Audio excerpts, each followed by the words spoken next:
Howdy ho amigos und willkommen. Heute geht es um ein kleines Thema, über das ich mir allerdings ziemlich lange Gedanken machen muss.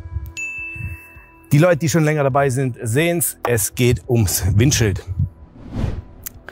Ich sage ja jedes Mal, ich habe noch einiges vor am Bike und so ist es auch. Und ich war mir nicht sicher, wird das Ganze optisch passen zu dem, was ich vorhabe oder nicht.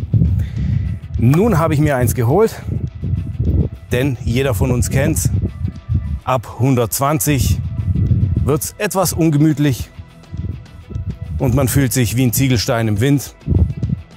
Nun dachte ich mir, basteln wir etwas an der Aerodynamik herum. Und da habe ich einiges an Windschildern durchgeschaut und bin auf das hier gestoßen. War auch eins der günstigsten, deswegen habe ich nicht viel erwartet. Ich war mir sicher, okay, für den Preis mache ich nichts kaputt. Kann ich mal testen. Ich wollte kein teures haben, da ich mir eben wegen der Optik nicht sicher war. Das hat mir allerdings auch von der Optik einigermaßen zugesagt. Obwohl ich nicht wusste, auf was ich mich da einlasse.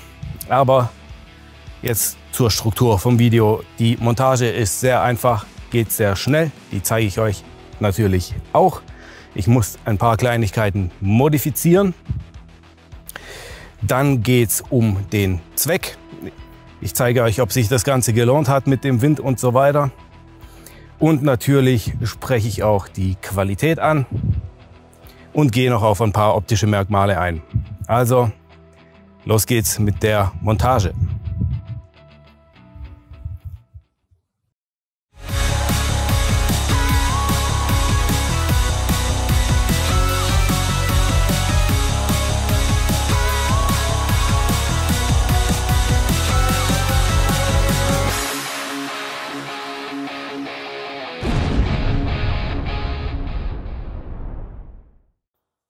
Hier haben wir alle Teile, die mitgeliefert werden zur Befestigung.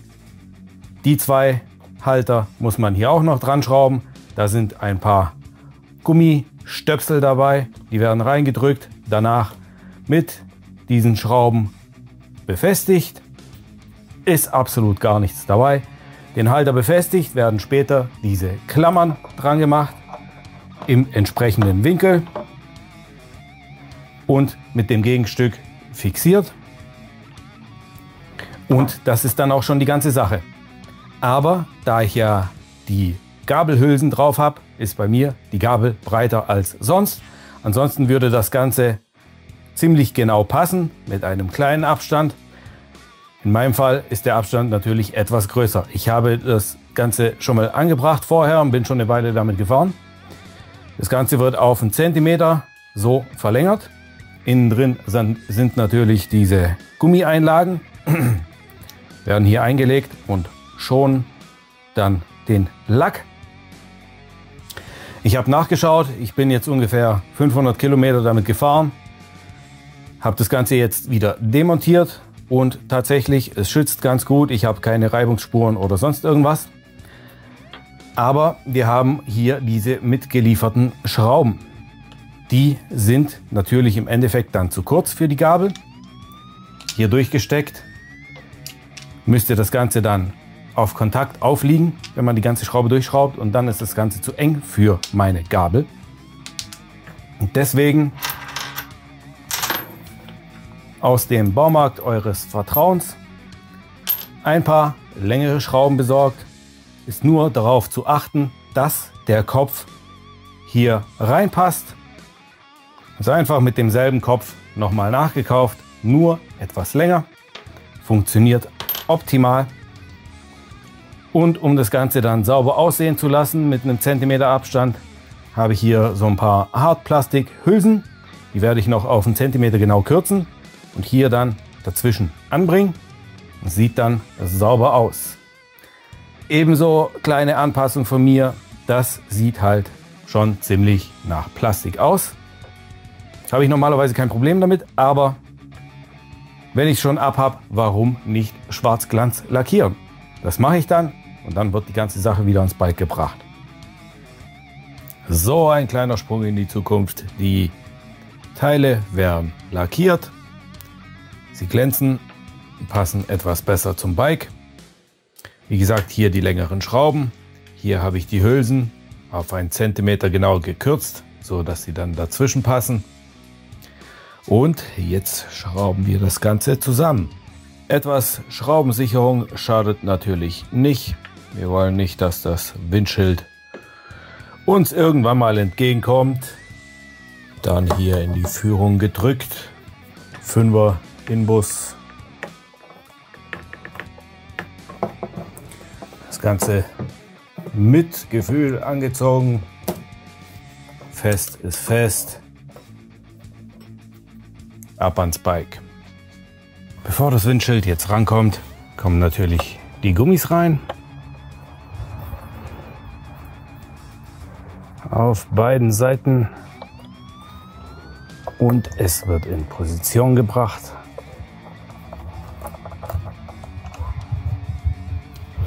Es hält schon relativ gut von allein.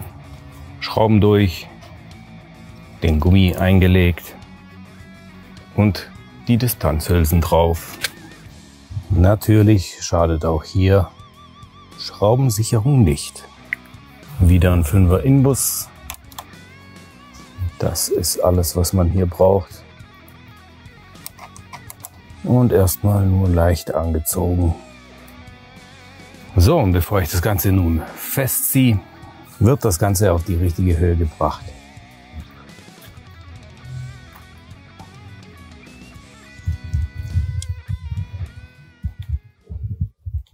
So, und das Ding wäre angebracht. Wie ihr gesehen habt, ist da absolut nichts dabei. Kommen wir auf die Optik.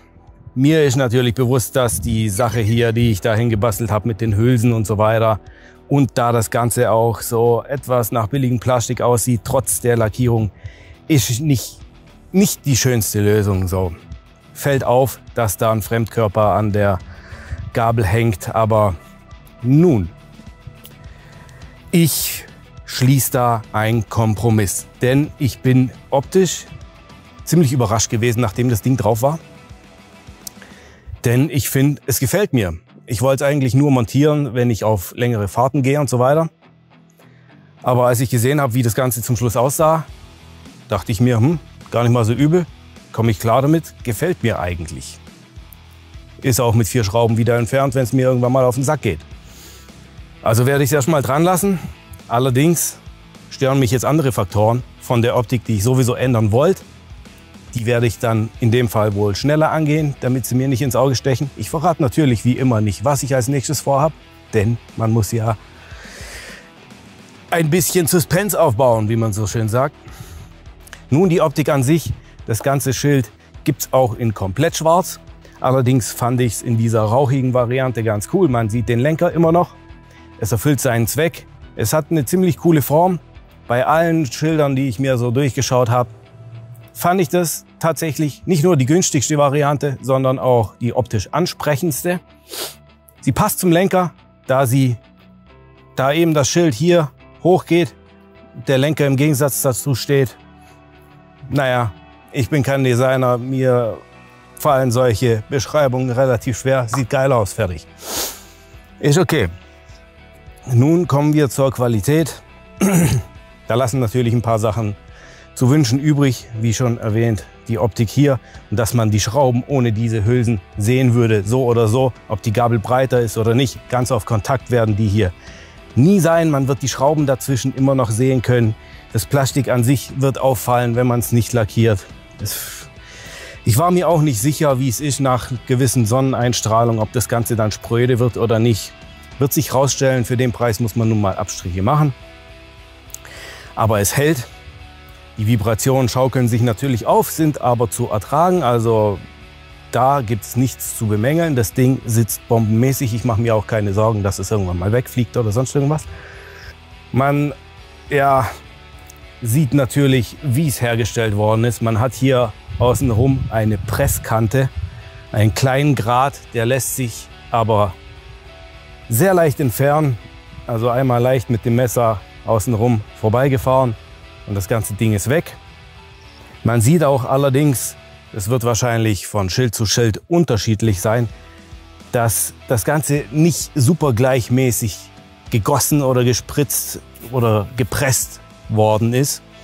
Man sieht ein paar Laufkanten in der Scheibe, aber ich meine, um die zu sehen, muss man schon sehr nah hin. Und es fällt nicht wirklich auf.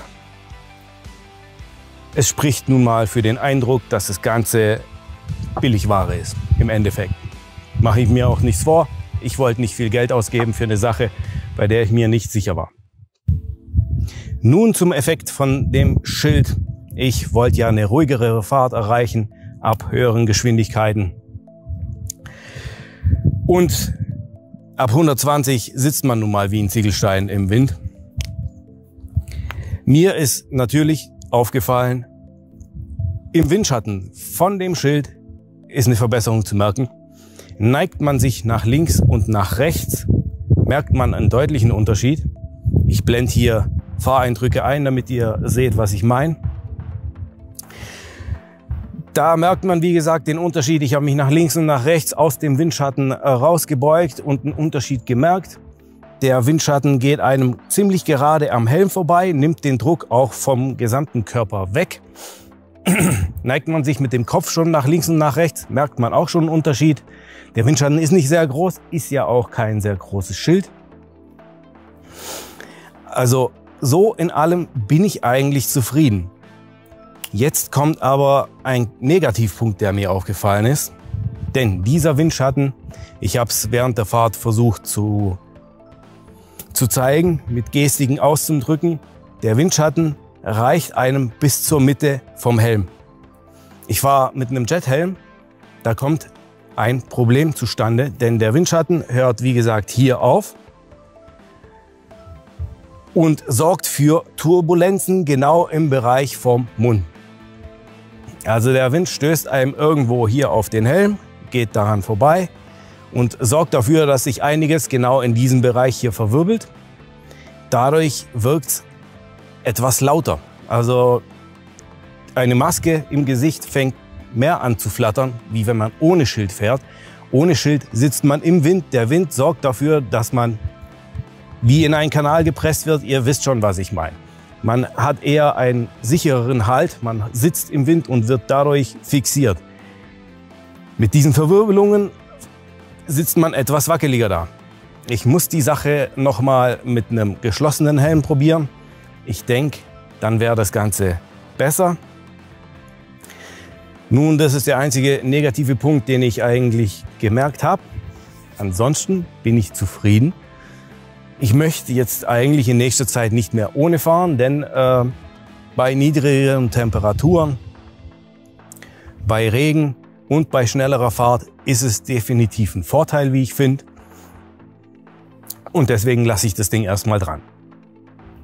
Ich zeige euch jetzt noch ein paar Fahreindrücke, wie das Ganze während der Fahrt aussieht. Mit dem Schild. Die Leute, die schon länger dabei sind, werden merken, meine Kappen sind wieder mal weg von der Gabel hier oben. Ich bin immer noch am Experimentieren. Es macht Fortschritte, sage ich jedes Mal. Aber ich bin bald soweit. Ich bin schon recht zufrieden, was da rauskommt. Die Leute, die keine Ahnung haben, von was ich rede. Es geht immer noch ums DIY Schraubencover-Video, das ich vor einiger Zeit gedreht habe, wo ich mir selber Cover herstelle. Die kommen dann nachher hier oben drauf, sind jetzt wieder mal weg.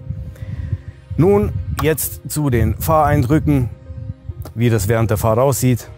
Alles in allem hoffe ich, ich konnte euch vermitteln, was ich davon halte. Ich bin ziemlich zufrieden. Für den Preis kann ich sowieso nichts sagen. Sieht gut aus, erfüllt relativ in Ordnung seinen Zweck. Also es sind jetzt keine Weltenunterschied, was das an Druck wegnimmt, aber eine deutliche Verbesserung. Sagt mir gern, was ihr davon haltet.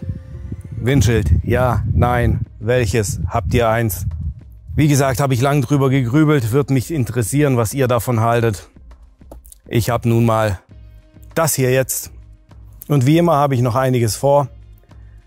Also dranbleiben und bis zum nächsten Mal.